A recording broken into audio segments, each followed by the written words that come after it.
दोस्तों स्वागत है आप सबका इस चैनल पर मेरे यानी एंकर कशिश की तरफ से। क्या पंजाब के असली मुख्यमंत्री अब केजरीवाल हैं और भगवंत मान जी सिर्फ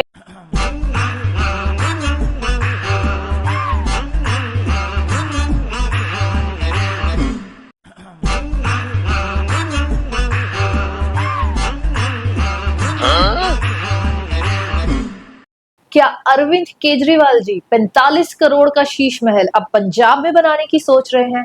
क्या भगवंत मान जी सिर्फ एक पपेट बन के रह गए हैं? दोस्तों केजरीवाल जी ने पॉलिटिकल करियर की शुरुआत तो बहुत अच्छी की थी, पर शायद ये कहीं खो गए और नेशनल पार्टी होने का दर्जा रिस्क पे आ गया। 2024 में लोकसभा चुनाव में आम आदमी पार्टी दिल्ली में लगभग क्लीन स्वीप हार गई और वहीं भारतीय जनता पार्टी ने 7 में से 7 सीटों पर जीत हासिल की। ऐसे में केजरीवाल के पॉलिटिकल मॉडल पर सवाल उठने लगे। ऊपर से दिल्ली में लीकर स्कैम ने उनकी इमेज को और डैमेज किया। उस पर उनके अरेस्ट ने पार्टी को और बड़ा झटका दिया। आम आदमी पार्टी के वोटर्स कंफ्यूजन में थे कि क्या अब पार्टी दिल्ली के इश्यूज को भूल जाएगी। ऐसे में एक चीज साफ दिखी कि केजरीवाल ने अपना पूरा फोकस पंजाब की तरफ शिफ्ट कर दिया है, जहां दिल्ली में केजरीवाल की पार्टी को पॉलिटिकल बड़े झटके लगे हैं, वहीं पंजाब उनके लिए एक नई उम्मीद बन गया है। केजरीवाल जी ने पंजाब में फ्रीक्वेंट विजिट्स किए, प्रोजेक्ट्स इनोग्रेट्स किए, कैंपेन लॉन्च किए, पॉलिटिकल रैलीज भी बढ़ा दी। भगवंत मान जी जो कि पंजाब के मुख्यमंत्री है, उनका रोल ग्रेजुअली बैकग्राउंड में चला गया।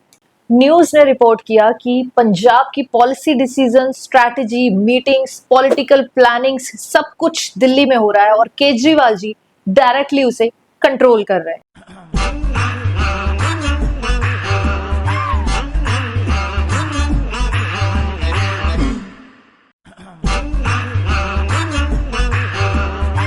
ये शायद कोई नया ट्रेंड नहीं है, जहां एक सीएम के ऊपर दूसरे लीडर का कब्जा दिख रहा है बिना कॉन्स्टिट्यूशनल पोस्ट के। रिपोर्ट्स के मुताबिक केजरीवाल जी खुद पंजाब के मिनिस्टर्स का परफॉर्मेंस रिव्यू करते हैं दिल्ली में और कई बार सीएम भगवंत मान जी को इसमें शामिल तक नहीं किया जाता। ये क्लियरली दिखता है कि डिसीजन मेकिंग का कंट्रोल असल में दिल्ली में है।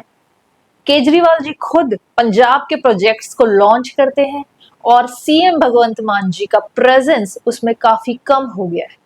एक रिपोर्ट कहती है कि Punjab is now Kejriwal's kingdom and man is merely the host.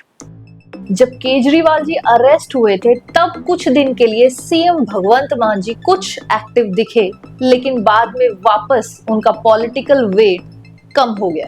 Congress और अकाली दल कह रहे हैं कि पंजाब में इलेक्टेड सीएम को पपेट बना दिया गया है। बीजेपी लीडर मनजिंदर सिंह सिरसा ने तो मान को सबसे कमजोर सीएम तक कह दिया। सिर्फ पॉलिटिकल कंट्रोल पर नहीं, गवर्नेंस पे भी क्वेश्चन है। आम आदमी पार्टी का एंटी ड्रग कैंपेन युद्ध नशे के विरुद्ध के दौरान 30 लोग नकली शराब से मर चुके हैं। कांग्रेस ने इसे मिस्ड डेडलाइन का कैंपेन कहा और बीजेपी ने भी अटैक किया कि एजुकेशन और एम्प्लॉयमेंट सेक्टर में कोई बेहतर बदलाव नहीं दिख रहे। और सबसे कंट्रोवर्शियल था फार्मर प्रोटेस्ट के दौरान जगजीत सिंह धालीवाल का हाउस अरेस्ट, जिससे पब्लिक सेंटिमेंट और खिलाफ हो गया। और यहां मुझे फिर से किसी की याद आ रही।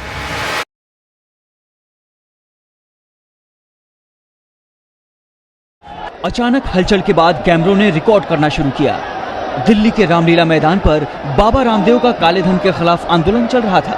रात का वक्त था, अधिकतर लोग सो चुके थे। उसी वक्त दाखिल हुई थी पुलिस। रात को सोना ये हमारा मौलिक अधिकार है, फंडामेंटल राइट है कि निश्चित रूप से इसके लिए केवल दिल्ली पुलिस नहीं, दिल्ली पुलिस के आका, दिल्ली पुलिस के माए बाप, जो गृह मंत्रालय है, जो कांग्रेस पार्टी की सरकार है, वो उसके लिए जिम्मेवार है। दोस्तों आप क्या सोचते हैं, क्या ये लीडरशिप मॉडल सही है? अरविंद केजरीवाल जी की नए घर में कोशिश तो पूरी जारी है। आम आदमी पार्टी ने पंजाब यूनिट का मेजर रिवैम्प किया। 5 एमएलएस को वाइस प्रेसिडेंट बनाया गया है। 13 लोकसभा में और 23 डिस्ट्रिक्ट में नए नेता अपॉइंट किए गए हैं। लेकिन अंदर का हाल कुछ और लग रहा है। मातृभूमि ने रिपोर्ट किया है कि आपके 30 लीडर्स कांग्रेस ज्वाइन करने की प्लानिंग कर रहे हैं। केजरीवाल ने भगवंत मान से अर्जेंट मीटिंग्स भी की हैं इस इशू पर। सबसे इंपॉर्टेंट सवाल कि पंजाब के लोग 2027 तक इस इक्वेशन को एक्सेप्ट करेंगे। आने वाले कुछ महीने आम आदमी पार्टी के लिए पंजाब में टेस्ट बनने वाले, जहां पावर और परसेप्शन दोनों की लड़ाई चलेगी। एनालिस्ट का कहना है कि अब दिल्ली मॉडल पंजाब में नहीं चल सकता, अब पंजाब स्पेसिफिक मॉडल बनाना होगा, वरना आपका फ्यूचर पंजाब में भी मुश्किल में पड़ सकता है।